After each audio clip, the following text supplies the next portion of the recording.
নমস্কাৰ বন্ধু বান্ধৱীসকল জ্ঞান বিকাশ ইউটিউব চেনেলৰ নতুন এটি ভিডিঅ'লৈ আপোনালোক সকলোকে স্বাগতম জনাইছো। আমি যেহেতু এই ভিডিঅ'বোৰৰ জৰিয়তে আগন্তুক নেট পৰীক্ষা বা স্লেট পৰীক্ষাত আপোনালোকৰ সহায় হোৱাকৈ কিছুমান তথ্য ভিডিঅ'বোৰৰ মাজেৰে লৈ আনি আছো আৰু সেই ভিডিঅ'বোৰে আশা কৰো আপোনালোকক যথেষ্টখিনি উপকৃতও কৰিব পাৰিছে আৰু ইয়াত যেহেতু আমি উপন্যাসৰ বিষয়ে পঢ়ি আছিলো পাৰ্টকে ভিডিঅ'বোৰ আপোনালোকৰ মাজলৈ লৈ আনিছো আৰু আজিও তাৰ লগতে সংগতি ৰাখি এই ভিডিঅ'টো প্ৰস্তুত কৰা হৈছে। আশা কৰো এই ভিডিঅ'টোৰ জৰিয়তে আপোনালোকে উপকৃত হ'ব পাৰিব। তেনেহলে আহকচোন আমি ভিডিঅ'টোৰ মাজলৈ আগবাঢ়ো। যোৱা ভিডিঅ'ত আমি পঢ়িছিলো ইয়েছে দৰ্জে থংচি, ৰংবং তেৰাং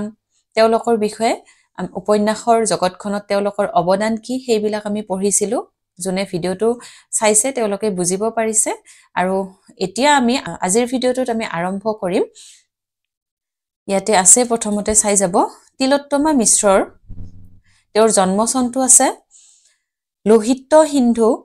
1997ৰ আধুনিকতাবাদী উপন্যাসৰ কেইবাটাও কাহিনীৰ জটিল সংশ্লেষণ ধৰা পৰে। তেওঁৰ এইখন উপন্যাস আছিল আৰু তাতেই কি ধৰা পৰিছিল অৰ্থাৎ কাহিনীটো কি আছিল আধুনিকতাবাদী উপন্যাসৰ কেইবাটাও কাহিনীৰ জটিল সংশ্লেষণ তাত আমি দেখিবলৈ পাওঁ। এতিয়া তাৰ পৰৱৰ্তী তথ্যতনো কি আছে আমি চাম। তৰুণ প্ৰজন্মৰ এগৰাকী শক্তিশালী ঔপন্যাসিক পূৰবী বৰমুদৈ তেওঁৰ জন্ম চনটো ইয়াতে আছে 1950 চনত তেওঁৰ জন্মৰ তিনিখন গুৰুত্বপূৰ্ণ উপন্যাস হ'ল গজৰাজ, প্ৰেম আৰু বন্দিত্ব, ৰূপোৱালী নদী সোণোৱালী ঘাট এইখন এখন উল্লেখযোগ্য উপন্যাস, বহুতে হয়তো এইখন পঢ়িছে আৰু শান্তনু কুলনন্দন এইখনো তেওঁৰ উল্লেখযোগ্য উপন্যাস আৰু এইখনৰ বিষয়ে আগতে পৰীক্ষাত আহিছিলে সেয়ে নামটো আৰু চনটো মনত ৰাখিব। এতিয়া তাৰ পৰৱৰ্তী তথ্যত আমি চাম ঔপন্যাসিক ডক্টৰ ধ্ৰুৱজ্যোতি বৰা জন্মৰ চনটো ইয়াতে আছে আৰু এই সময়ছোৱাত প্ৰকাশিত উপন্যাসৰ কথা ক'বলৈ ল'লে কথা ৰত্নাকৰ চনটো ইয়াতে আছে চাই ল'ব 2007 চনৰ কথাই পনতে মনলৈ আহে আৰু ঔপন্যাসিক ধ্ৰুৱজ্যোতি বৰাৰ এইখিনি মানে কি আছিল উপন্যাস এখনৰ কথা ইয়াতে উল্লেখ আছে কথা ৰত্নাকৰ বুলি আৰু তেওঁৰ বিষয়ে ক'বলৈ গ'লে প্ৰথমতে সেইখন উপন্যাসৰ কথাই আমি ক'ব পাৰো। এতিয়া তাৰ পিছত চাব যোৱাটো শতিকাৰ দুটা দশকত অসমত গা কৰি উঠা সন্ত্ৰাসবাদৰ পটভূমিত গঢ় লৈ উঠিছে ডক্টৰ ধ্ৰুৱজ্যোতি বৰাৰ আন উপন্যাস হৈছে কালান্তৰৰ গদ্য। আগৰখন পালো তাৰ পিছত আমি পাম কালান্তৰৰ গদ্য আৰু তাৰ পটভূমি হৈছে অৰ্থাৎ উপন্যাসখনৰ পটভূমি হৈছে সন্ত্ৰাসবাদ আৰু যোৱা দুটা শতিকাত যি অসমত গা কৰি উঠিছিল সন্ত্ৰাসবাদে তাৰ ওপৰত ভিত্তি কৰি পটভূমিটো সেইটো ৰাখি তেওঁ উপন্যাসখন ৰচনা কৰিছিল। এতিয়া তাৰ পৰৱৰ্তী তথ্যত আমি চাম ৰীতা চৌধুৰী বহুতৰে হয়তো প্ৰিয় উপন্যাসিক তেওঁৰ আমি মাকাম উল্লেখযোগ্য উপন্যাস 2010 চনত নৈৰাজ্যৰ মৰ্মস্পৰ্শী চিত্ৰণ আমি দেখিবলৈ পাওঁ মাকামত আৰু যোৱাটো শতিকাৰ শেষৰটো দশকত অসমৰ ৰাজনৈতিক ঘটনাৱলীৰ পৰিপ্ৰেক্ষিতত যি শ্বাসৰুদ্ধকাৰী পৰিস্থিতিৰ সৃষ্টি হৈছিল তাৰ ৰূপায়ণ ঘটিছে ডক্টৰ ধ্ৰুৱজ্যোতি বৰাৰ অৰ্থ 2003 চনত যিখন উপন্যাস ওলাইছিল তাত আমি এইখিনি ঘটনাৰ উল্লেখ পাওঁ। তাৰ পিছত কি আছে আমি চাম মহানগৰৰ বস্তি জীৱন আৰু গ্ৰাম্য জীৱন ৰূপায়িত হৈছে ভূপেন্দ্ৰ নাৰায়ণ ভট্টাচাৰ্যৰ তেওঁৰ জন্ম চনটো ইয়াতে আছে 1952 আৰু তেওঁৰ উপন্যাস নৰকুণ্ডত কেইজনমান অতিথি এইখন লিখি উলিয়াইছিল তেওঁ অৰ্থাৎ প্ৰকাশ পাইছিল 1993 আৰু অনুভৱ নামৰ এখন উপন্যাস আছিল সেইখন হৈছে 2000 চনত। এইখিনি মনত ৰাখি যাব। এতিয়া তাৰ পিছত আমি কি আছে চাম ৰীতা চৌধুৰীৰ সাম্প্ৰতিক সময়ৰ এগৰাকী গুৰুত্বপূৰ্ণ উপন্যাসিক। আন কেইবাখনো উপন্যাস তেওঁ ৰচনা কৰিলেও সাহিত্য একাডেমী বঁটা প্ৰাপ্ত এইটো প্ৰশ্ন আহি থাকে আৰু এইটো বুলিয়ে নহয় তেওঁৰ বিষয়ে আমাৰ যিসকল লিখক আছে বা উপন্যাসিক আছে তেওঁলোকে কোনখন উপন্যাসৰ বাবে কোন চনত সাহিত্য একাডেমী বঁটা পাইছিল সেইবিলাকৰ ওপৰতো প্ৰশ্ন অহা দেখিবলৈ পোৱা যায় আৰু সেইখিনি তথ্য আমাৰ এই চেনেলটোত এটা ভিডিঅ' আকাৰে প্ৰস্তুত কৰা আছে। আপোনালোকে যদি ইচ্ছা কৰে আগৰ পুৰণি ভিডিঅ'বিলাকৰ মাজত এই ভিডিঅ'টোও পাব সেইখিনি চাই ল'ব পাৰিব তাৰ পৰাও কিছু তথ্য আপোনালোকে লাভ কৰিবলৈ সক্ষম হ'ব। এতিয়া তেওঁনো কোনখন উপন্যাসৰ বাবে সাহিত্য একাডেমী বঁটা পাইছিল আমি ইয়াতে চাম সেইখন হৈছে দেওলাংখুই আৰু চনটো কিমান আছিল 2005 চনত আৰু এই সময় তেওঁৰ আছিল 2007 চনত প্ৰকাশিত আৰু মাকাম 2010 চনত আৰু অসমীয়া উপন্যাস সাহিত্যলৈ তাৎপৰ্যপূৰ্ণ অৱদান বুলি বিবেচিত হ'ব এতিয়া আমি ইয়াতে তিনিখন উপন্যাসৰ বিষয়ে পালো আৰু এখন হৈছে সাহিত্য একাডেমী বঁটাপ্ৰাপ্ত আৰু সেইখন হৈছে দেওলাংখুই আৰু চনটো হৈছে 2005 চনত এইখিনি কথা পঢ়ি ল'ব এটা তাৰ পিছত আমি চাম অসমৰ বিদেশী বহিষ্কাৰ আন্দোলন আৰু তাৰ পৰৱৰ্তী সময়ছোৱাৰ দলিল আখ্যা দিব পাৰি চৌধুৰীৰ এই সময় সেই সময় উপন্যাসখন ৰীতা চৌধুৰীৰ যিখন উপন্যাস আছে এই সময় সেইখন উপন্যাসক ইয়াতে কি বুলি উল্লেখ কৰিছে যে অসমৰ বিদেশী বহিষ্কাৰ আন্দোলন আৰু তাৰ পৰৱৰ্তী সময়ছোৱাৰ দলিল বুলি ক'ব পাৰি আৰু সেইখিনি সময়ত কি ঘটনাৱলী আছিল সেই উপন্যাসখনত ইয়াৰ কাহিনীবিলাক বৰ্ণিত হৈ আছে যোনে পঢ়িছে তেওঁলোকে বুজিবই পাৰিছে গতিকে এইখিনিও মনত ৰাখিব উপন্যাসখনৰ বিষয়বস্তুনো কি আছিল তাৰ পৰৱৰ্তী তথ্যত আমি চাম অসমত বসবাস কৰা চীনাসকল লৰ বিষয় লৈ তেওঁ ৰচনা কৰিছে তেওঁৰ শেহতীয়া উপন্যাস মাকামত আৰু মাকামৰ বিষয়বস্তু কি আছিল অসমত বসবাস কৰা যিসকল চীনা লোক আছিল তেওঁলোকৰ বিষয় লৈ তেওঁ মাকাম নামৰ তেওঁৰ যি উল্লেখযোগ্য উপন্যাস 2010 চনত প্ৰকাশিত সেইখন তেওঁ লিখিছিল এতিয়া তেওঁৰ পৰৱৰ্তী উপন্যাসিকগৰাকী হৈছে অৰূপা পতংগিয়া কলিতা জন্ম চনটো এইটো চাই ল'ব তৰুণ প্ৰজন্মৰ অন্যতম শক্তিশালী উপন্যাসিক আলস্য কালছোৱাত প্ৰকাশ পায় তেওঁৰ দুখন গুৰুত্বপূৰ্ণ উপন্যাস আৰু সেই দুখন হৈছে অয়নান্ত চনটো 1994 আৰু ফেলানি 2003 চনত এই দুখন তেওঁৰ অৰূপা পতংগিয়া কলিতাৰ দুখন উল্লেখযোগ্য উপন্যাস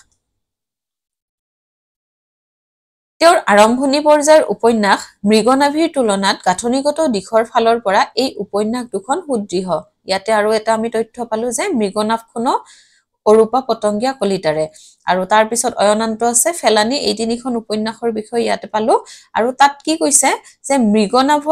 মৃগনাভিৰ তুলনাত গাঁথনিগত দিশৰ ফালৰ পৰা এই দুখন সুদৃঢ় বুলি কৈছে এই দুখনৰ কথা কৈছে অয়নান্ত আৰু ফেলানি এতিয়া তাৰ পিছত আমি চাম 19 শতিকাৰ অসমীয়া সমাজলৈ মেদিনী চৌধুৰীয়ে বিপন্ন সময় চনটো ইয়াতে আছে 1996 আৰু পাছলৈ পুৰবী বৰমুদুৱে ৰূপোৱালী নদী সোণোৱালী ঘাট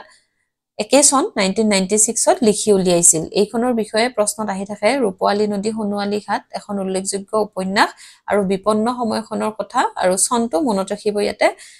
এতিয়া তাৰ পৰৱৰ্তী তথ্য কি আছে চাম ডিক্টন 1998 আৰু উপত্যকাৰ পৰা উপত্যকালৈ 2002 চনত উপন্যাস ৰচনাৰ জৰিয়তে এগৰাকী শক্তিশালী উপন্যাস হিচাপে আত্মপ্ৰকাশ কৰিছে দীপক কুমাৰ বৰকাকতীয়ে এতিয়া দীপক কুমাৰ বৰকাকতীৰ উল্লেখযোগ্য উপন্যাস কি ডিক্টন চনটো মনত ৰাখিব আৰু নেক্সটখন হৈছে উপত্যকাৰ পৰা উপত্যকালৈ এই দুখন তেওঁৰ উপন্যাস আৰু এতিয়া তাৰ পিছত আমি চাম আৰাধনা গোস্বামী তেওঁৰ জন্ম চনটো দিয়া আছে আৰু তেওঁ কি কৰিছিল কল্লোলিনী 2001-2010 উপন্যাসখনৰ জৰিয়তে উপন্যাসিক হিচাপে আত্মপ্ৰকাশ কৰে আৰু লগে লগেই ৰসগ্ৰাহী পঢ়ুৱৈ আৰু সমালোচকৰ দৃষ্টি আকৰ্ষণ কৰে তেওঁ কি লিখিছিল কল্লোলিনী মানে এখন উপন্যাস ৰচনা কৰিছিল আৰু তেওঁৰ ৰচিত নেপথ্য সংগীত চনটো আছে 2009 চন উত্তৰ আধুনিকতাবাদী শৈলীৰে নাৰী সমালোচনা বিষয়ক উপন্যাস বুলি অভিহিত কৰিব পাৰি তেনেহলে আমি এইখিনি তথ্য পালো পঢ়ি ল'ব আপোনালোকে পঢ়িলে আৰু বেছি ভালদৰে বুজিব পাৰিব এতিয়া তাৰ পিছত আছে অনুৰাধাৰ দেখ্যাত ফণীন্দ্ৰ কুমাৰ দেৱচৌধুৰী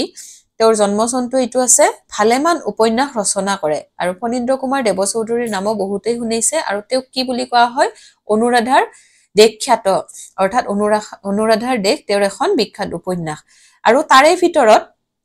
সত্যানুসন্ধান প্ৰেমৰ ঘৰ উল্লেখযোগ্য এতিয়া পূৰ্ণাংগ পৰ্যায়ৰ উপন্যাস হিচাপে ইডিপাছ 1993 উল্লেখযোগ্য গ্ৰীচ এটি আখ্যান মতে ৰজা নায়াস নিহত হয় আৰু তেওঁৰ পুত্ৰ ইডিপাছৰ পুত্ৰৰ হাতত ধৰ্ষিতা হয় মাতৃ ৰাণী জকান্তা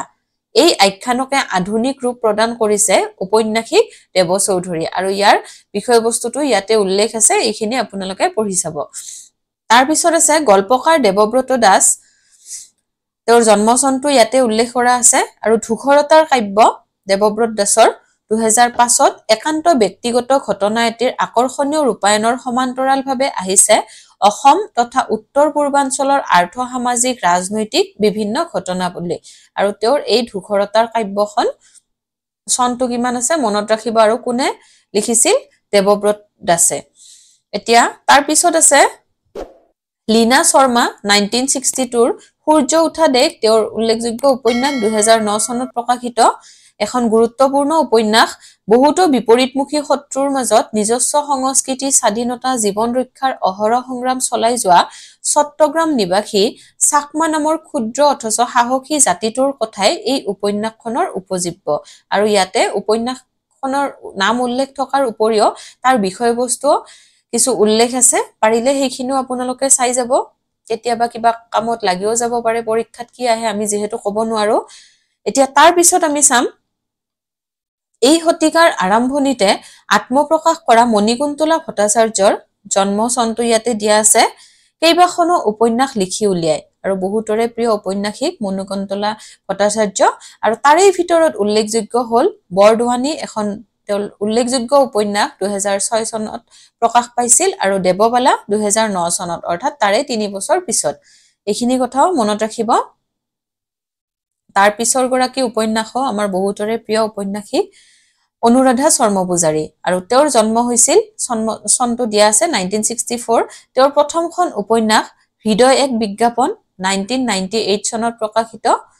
আৰু তাৰ জৰিয়তে কি কৰিছিল প্ৰতিশ্ৰুতিৰ স্বাক্ষৰ তেওঁ কঢ়িয়াই আনিছিল প্ৰথম উপন্যাসখনৰ নামটো মনত ৰাখিব হৃদয় এক বিজ্ঞাপন এতিয়া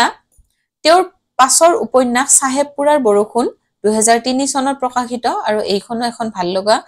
উপন্যাস যিয়ে পঢ়িছে তেওঁলোকে জানে আৰু জীৱন জগত সম্পৰ্কে অনুধাৱনৰ প্ৰয়াস থাকিলেও নৰমান ফ্ৰিডমেনৰ কথিত উপন্যাসৰ মাত্ৰাৰ অভাৱ দেখা যায় এতিয়া তাৰ পিছত কি আছে চাব হৃদয় এক বিজ্ঞাপনত বহুজাতিক কোম্পানী এটাৰ বিভিন্ন ব্যক্তিৰ বৈষয়িক লাভালাভৰ কাৰ্যৰ বিপৰীত অন্তৰৰ মূল্য প্ৰতিষ্ঠা কৰিবলৈ বিচৰা হৈছে আৰু তাৰ পৰৱৰ্তী উপন্যাসিক গৰাকী হৈছে প্ৰদীপ্ত বৰগোহাঁই জন্মটো চনটো ইয়াতে আছে আৰু তেওঁৰ উল্লেখযোগ্য উপন্যাস হৈছে আমেৰিকাক বিচাৰি চনটো হৈছে 2005 আৰু তেওঁ লিখিছে ইয়াতে কৌতুকময়তাই উত্তৰ আধুনিকতাবাদী এই উপন্যাসখনক সুখপাঠ্যতা দান কৰিছে আৰু প্ৰদীপ্ত বৰগোহাঁইৰ এই উপন্যাসখনৰ কথা আপোনালোকে পঢ়ি চাব আৰু আজিৰ ভিডিঅ'টোত এইখিনি তথ্যই মই আপোনালোকৰ মাজলৈ লৈ আনিছো আশা কৰো এই ভিডিঅ'টোৰ জৰিয়তে আগন্তুক পৰীক্ষাত অলপ হলেও আপোনালোকৰ সহায় হ'ব আৰু ভিডিঅ'টো যদি ভাল পাইছে তেনেহলে লাইক কৰিব শ্বেয়াৰ কৰিব আৰু চেনেলটো সাবস্ক্ৰাইব কৰি দিবলৈ নাপাহৰিব ধন্যবাদ